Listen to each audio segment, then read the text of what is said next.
Aziz tələbələr, bugünkü mövzumuzun mətni yeniyetmə futbolçuların texnikasından bəhs edir. Demək, texnika dedikdə, texnika nə deməkdir? Texnika, demək, oyun zamanı futbolçuların meydançada topla və ya topsuz göstərdiyi fəaliyyətə deyilir. Texnika illər boyu inkişaf eləmiş, illər keçdikcə yeni fəndlər kəşf edilmiş və texnika ilbəil təkmilləşmişdir. Buna misal olaraq, müasir futbolda kəsici zərbələrin sürüşərək rəqibdən topun alınması bunlara misal ola bilər.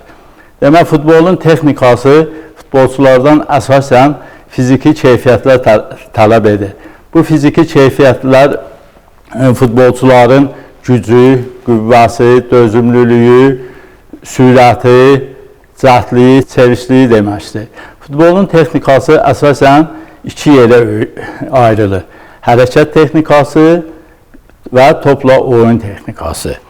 Hərəkət texnikasına əsasən qaçışlar, dönmələr, hoppanmalar, sıçrayışlar aiddir. Qaçışlar futbol oyununda futbolçunun ən öndə gedən texniki fəndlərindən biridir. Qaçışlar bir neçə yerə bölünür. Sadə qaçışlar, çarpaz qaçışlar, arxaya önə qaçışlar və dönərək qaçışlar. Sadə qaçışlar əsasən oyun zamanı oyunçunu izləmək üçün və yer dəyişmələr üçün istifadə olunur. Bu qaçışları çətinlik çəkmədən icra etmək mümkündür. Arxa önə qaçışlar isə əsasən bu zaman bundan müdafiəçilər istifadə edir. Rəqib oyunçunu bağlamaq üçün əsasən arxaya önə qaçışlardan istifadə edilir. Bu zaman bu addımları təkrar etdikcə bu daha da faydalı olur. Çarpaz qaçışlar isə əsasən durduq yerdə sağa və ya sola dönərək yerindən sürətlə qaçmaq deməkdir. Qaçışlar 3 tempdə olur. Asla qaçışlar, orta tempdə qaçışlar və sürətli qaçışlar. Asla qaçışlar dediyimiz kimi əsasən yer dəyişmələr zamanı və oyunçunu izləmək zamanı yerinə yetirilir. Orta tempdə qaçışlar isə əsasən mərkəz xətt oyunçuları ilə müdafiə arasında əlaqə yaratmaq üçün istifadə olunur. Adından da bildiyimiz kimi sürətli qaçışlar əsasən hücum vaxtı istifadə olunur bu qaçışlardan. Fərdi şəkildə əsasən qaçışlar sürətli qaçışlardan istifadə olunur. Hoppanmalar isə əsasən bir ayaqla, bir təkanla, bir ayağın təkanı ilə və iki ayağın təkanı ilə yerinə yetirilir. Hoppanmalar əsasən topu sinədə saxlayarkən, topa başla zərbə vurarkən, ötürərkən istifadə olunur. Hoppanmalar əsasən sağ tərəfə, tək ayaqla sağ tərəfə, tək ayaqla sol tərəfə, tək ayaqla hündürlüyə və tək ayaqla arxaya etmək olur. Bundan əlavə iki ayaqla da hoppanma hərəkətləri yerinə yetirilir. Demək, bu zamanda sağa hoppanmalar, sola hoppanmalar, arxaya hoppanmalar və hündürlüyünə hoppanmalar. Bu hərəkətlər həm hərəkətdə olarkən yerinə yetirilir, həm də durduq yerdə yerinə yetirilir. Sonra bundan əlavə hərəkət texnikasının növlərindən biri də dönmələrdir. Dönmələr də əsasən bir ayaqla və iki ayaqla yerinə yetirilir. Dönmələr də sağ tərəfə dönmələr, sol tərəfə dönmələr, geriyə dönmələrdən ibarətdir.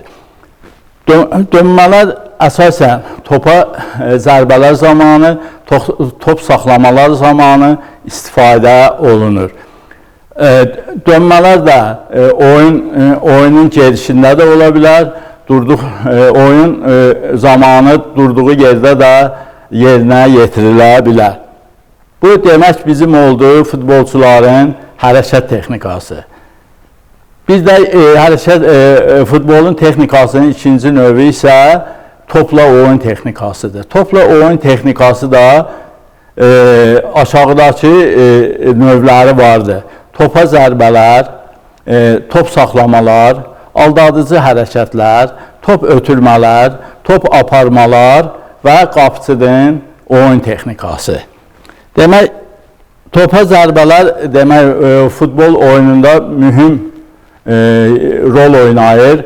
Demək, zərbə olmadan qalib gəlmək mümkün deyildir. Ona görə də zərbələr futbolçudan böyük ustalıq tələb edir.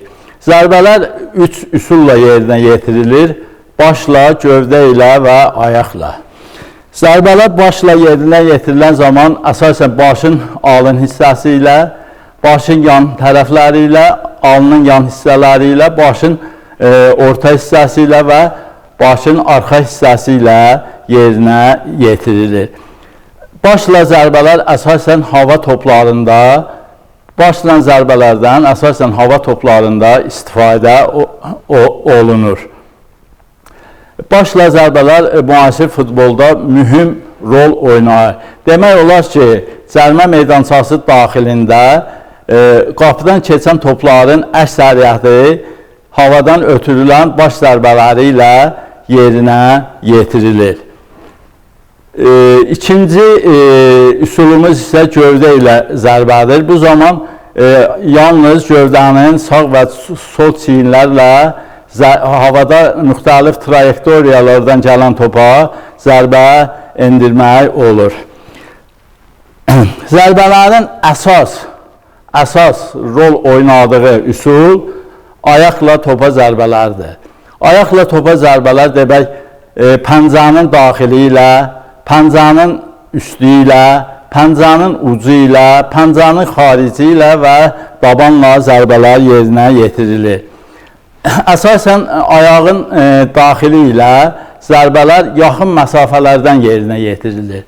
Ona görə ki, ayağın daxili ilə vurulan zərbələr sürəti zəif olur. Ona görə də o uzaqdan əgər zərbə yendirmək mümkün olarsa, onda top zəif şəkildə hərəkət edir. Ona görə də ayağın daxili ilə zərbələr əsasən yaxın məsafədən yerinə yetirilir. Pəncənin üstü ilə zərbələr isə əsasən gözlənilməz hallarda yerinə yetirilir və çox sürətli olur. Əsasən havadan, müxtəlif trayektoriyalarda havadan gələn uçan topa pəncənin üstü ilə zərbələr endirilir. Pəncənin daxili ilə olan zərbələr isə əsasən uzaq məsafələrdən yerinə yetirilir və dəqiq hədəfə çatmaq üçün pəncənin daxilindən vurulan zərbələrdən istifadə olunur. Pəncənin xarici ilə vurulan zərbələr isə kəsici zərbələr olur və bu zərbələr də çox təhlükəli olur. Sonra bundan əlavə pəncənin ucu ilədəki zərbələr var və çıxılmaz vəziyyətdə qalanda bu zərbələrdən futbolçular istifadə edir. Və bir də dabanla zərbələr var ki, bu oyun zamanı bu zərbələrdən gec hallarda istifadə olunur. Ona görə ki, bu zərbələr bir qədər mürəkkəb və çətindir və həm də dəqiq olmaya bilər. Demək, bu oldu bizim topa zərbələrin texnikası. Topa zərbələr müxtəlif sahələrdən vurulur. Hərəkətdə olan toplara saydığım bütün üsullarla zərbələr endirilir və duran toplar var ki, hərəkətdə olmayan toplar var ki, bunlara da zərbələr endirilir. Bu duran toplar əsasən künc zərbələri zamanı bunlara zərbələr endirilir. Oyunun başlanğıcında zərbələr edilir. Oyunu qapı xəttindən çıxdıqdan sonra zərbələr endirilir və cərimə zərbələri zamanı bu duran top zərbələrindən istifadə edir. Demək, bu duran topa yuxarıda saydığımız bütün üsullarla zərbə endirmək olar. bu oldu demək bizim futbolçuların zərbə texnikası. Zərbə texnikası və onun üsulları. Texniki üsullardan biri də top saxlamalardır. Top saxlamalar da futbol oyununda mühüm rol oynayır. Demək, top saxlama da 3 üsulla yerinə yetirilir. Başla top saxlama, sinə ilə top saxlama, qarın boşluğu ilə top saxlama, budla top saxlama, pəncənin üstü ilə top saxlama, pəncənin daxili ilə top saxlama, pəncənin xarici ilə top saxlama və pəncənin altı ilə top saxlama. Demək, başla top saxlama əsasən başın alın hissəsi ilə yerinə yetirilir. Əsasən havadan gələn topu başla saxlayırlar və onun sürətini azaldaraq futbolçu onu saxlayıb yerə salır və ötürmələr edir və yaxud aldadıcı hərəkətlər edir və yaxud o topa zərbələr endirir.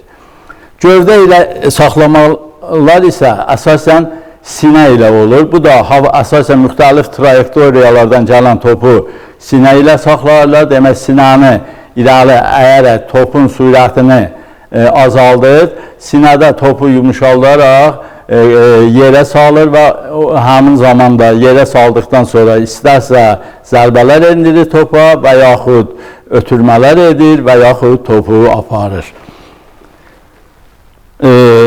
Üsullardan da biri topu, havadan gələn topu qarın boşluğu ilə saxlamaqdır. Həmin vaxtda qarını arxaya doğru çəkərək topun sürətini azaldır və topu yerə salaraq topu istədiyi kimi topla hərəkət edir.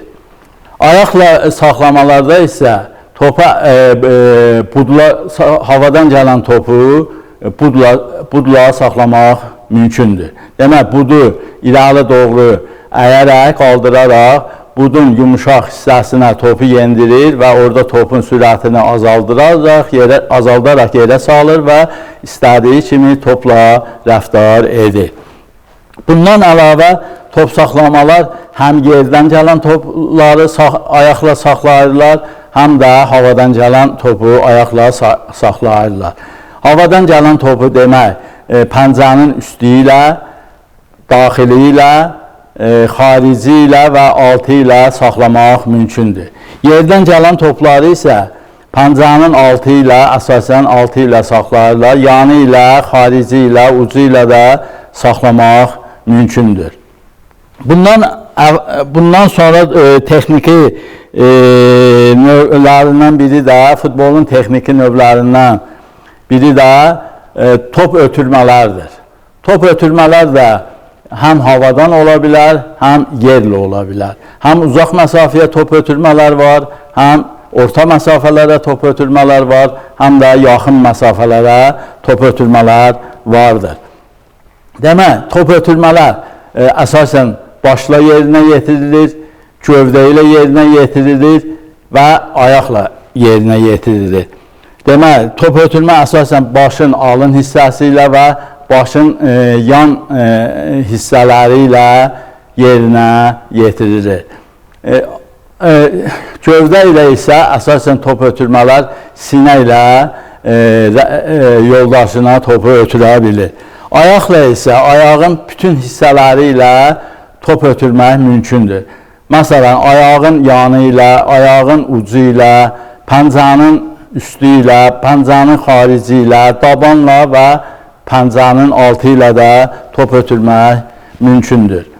Bundan əlavə top aparmalar vardır ki, bu da texniki fəndlərin biridir, növlərindən biridir. Demək, top aparmaların da həm başla top aparmalar var, həm ayaqla top aparmalar vardır. Əsasən top aparmalar başın alın hissəsi ilə yerinə yetirilir, ayaqla isə but hissə ilə, pəncənin üstü ilə, daxili ilə, xarici ilə topu aparmaq mümkündür. Bundan əlavə, axırıncı bizdə aldadıcı hərəkətlərdir ki, aldadıcı hərəkətləri də əsasən başla rəqibin sağ və sol tərəfi ilə alın hissələri ilə keçməklə yerinə yetirilir. Ayaqla isə aldadıcı hərəkətlər əsasən pancanın ucu ilə, pancanın üstü ilə, pancanın daxili və xarici ilə yerinə yetirilə bilər. Bu hərəkətlər, bunların hamısı düz şəkildə, qövsüvari şəkildə və istiqaməti dəyişməklə yerinə yetirilir. Bu da oldu bizim demək top aparmalar. Axırıncı bizim qapıçının oyun texnikasıdır ki, qapıçılar əsasən bildiyiniz kimi uca boylu futbolçulardan seçilir. Qapıçılar əsasən yeganə oyuncudur ki, futbol oyununda onlar topu əllə oynaya bilirlər. Yalnız bunlar qapıçılar, qapıçının əsas vəzifəsi demək, öz qapısını, öz komandasının qapısını rəqib komandanın zərbələrindən qorumaqdır ki, o qoruduğu qapıdan top keçməsin. Qapıçı qapını qoruyarkən əsasən əllərindən istifadə edir. O topu iki əlli tuta bilər, bir əllə yumruqlaya bilər, bir əllə ovucunun içi ilə topu çıxara bilər və bir əllə topu oyuna daxil edə bilər, iki əllə topu oyuna daxil edə bilər. Yalnız qapıçı əllə cərimə meydançasının daxilində bu hərəkətləri eləyə bilər. Qapıçı həm də ki oyunçudur. Qapıçı demək həm də oyuna qoşula bilər, hətta hücumda edə bilər, hətta 11 metrlik cərimə zərbələrini də yerinə yetirə bilər. Demək bunlar oldu bizim futbolun oyun texnikası. Bu günlük bu qədər. Hamınıza minnətdaram. Sağ olun.